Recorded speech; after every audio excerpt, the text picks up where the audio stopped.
Un vice apparent oublié n'est pas un vice pardonné. Je vous raconte cette semaine l'histoire d'un constructeur dans le cadre d'une vente en l'état futur d'achèvement qui ne voulait pas reprendre certains vices apparents. L'acquéreur ne se laissera pas faire. En avril 2015, la société F signe avec Monsieur E un contrat de vente d'une maison en état futur d'achèvement. La maison, implantée dans la région de Bordeaux, doit être construite dans un délai de 13 mois. Cependant, la maison n'est pas livrée à bonne date et l'acheteur saisit la justice pour voir désigner un expert qui se prononcera d'une part sur le retard de livraison et d'autre part sur les travaux de parachèvement de la maison. L'expert dépose son rapport en 2018 et Monsieur E sollicite notamment la condamnation du constructeur au titre des travaux de parachèvement de l'immeuble, soit une somme d'environ 16 000 €. Il est toutefois débouté de sa demande, tribunal comme cour d'appel, considérant que ces travaux sont des vices apparents et que pour pouvoir être pris en compte, ils auraient dû être mentionnés dans le procès-verbal de réception, faire l'objet d'une évaluation poste par poste et d'un compte entre les parties.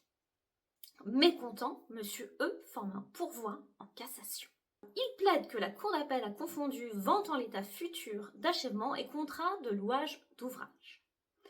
Dans le cas d'une vente en l'état futur d'achèvement, le vendeur est tenu de la garantie des vices apparents dénoncés dans l'année de la réception ou de la prise de possession de l'immeuble.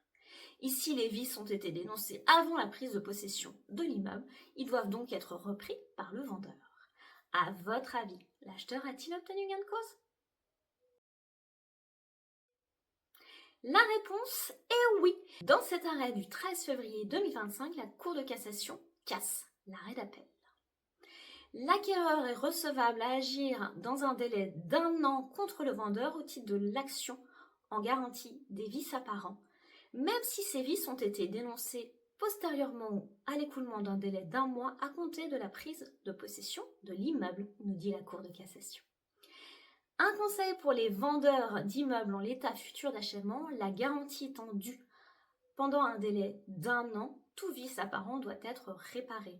À défaut, cela pourrait bien se terminer devant la justice avec l'aléa, la charge mentale et les coûts afférents.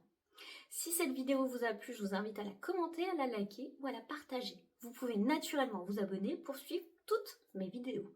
Quant à moi, je vous dis à la semaine prochaine pour une toute autre thématique.